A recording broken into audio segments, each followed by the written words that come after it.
was 18 years old when I got married. I belonged to a very conservative family, a Baloch family, where good daughters never say no to their parents. My father wanted me to get married, and all I said was, if that makes you happy, I'll say yes. And of course, it was never a happy marriage. Just about after 2 years of getting married, about 9 years ago, I met a car accident. Somehow my husband fell asleep and the car fell in the ditch. He managed to jump out, saved himself. I'm happy for him. But I stayed inside the car and I sustained a lot of injuries. The list is a bit long. Radius ulna of my right arm were fractured. The wrist was fractured.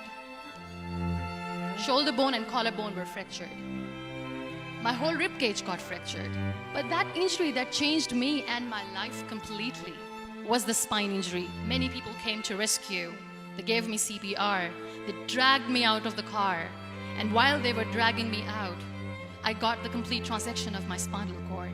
Those 2.5 months in the hospital were dreadful. I was at the verge of despair. One day, doctor came to me and he said, well, I heard that you wanted to be an artist, but you ended up being a housewife. I have a bad news for you. You won't be able to paint again. And I stayed quiet. Next day, doctor came to me and said, your spine injury is so bad, you won't be able to walk again. I took a deep breath and I said, it's all right. The very next day, doctor came to me and said, because of your spine injury and the fixation that you have in your back, you won't be able to give birth to a child again. That day, I was devastated. I still remember, I asked my mother, why me? And that is where I started to question my existence. Why am I even alive? My mother said to me, this too shall pass. God has a greater plan for you. I don't know what it is, but He surely has. So what kept me going was, one day I asked my brothers, I know I have a deformed hand, but I'm tired of looking at these white walls in the hospital and wearing these white scrubs.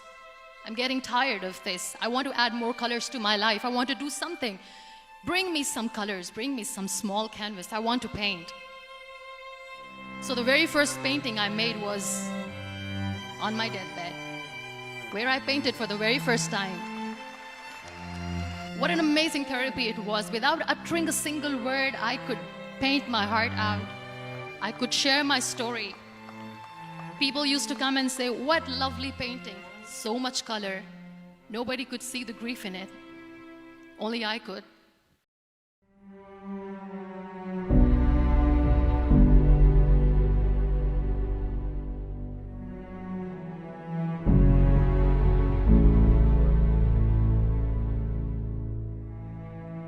And that day I decided that I'm going to live life for myself.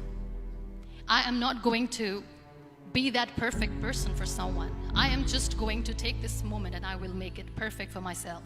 That I'm going to fight my fears. You know what was my biggest fear? Divorce. But the day I decided that this is nothing but my fear, I liberated myself by setting him free.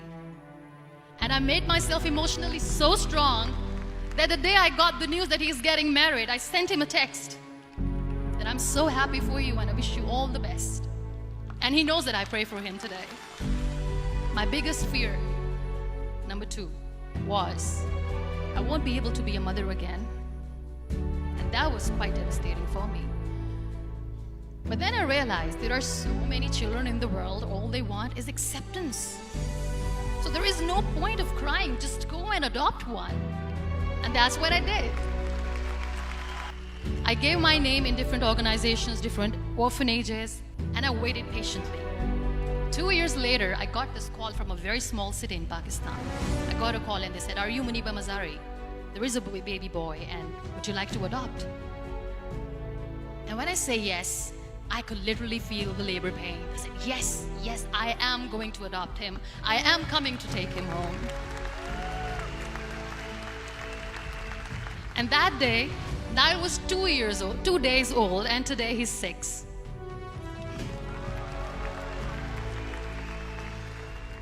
You know, when you end up being on the wheelchair, what's the most painful thing?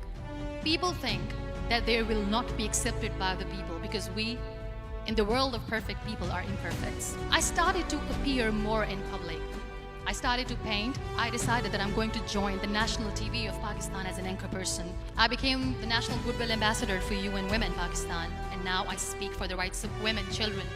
I was featured in BBC 100 Women for 2015. I'm one of the Forbes 30 under 30 for 2016. So when you accept yourself the way you are, the world recognizes you. It all starts from within. We have this amazing fantasy about life. This is how things should work.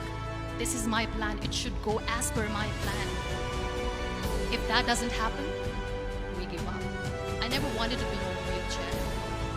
Never thought of being on a wheelchair. This life is a test and a trial, and tests are trials are never supposed to be easy. So when you're expecting ease from life, and life gives you lemons, then you make the lemonade, and then do not blame life for that. It is okay to be scared. It is okay to cry. Everything is okay, but giving up should not be an option. They always say that failure is not an option. Failure should be an option, because when you fail, you get up, and then you fail, and then you get up, and that keeps you going. Real happiness lies in gratitude. So be grateful, be alive, and live every moment. Thank you so much, everyone. Thank you.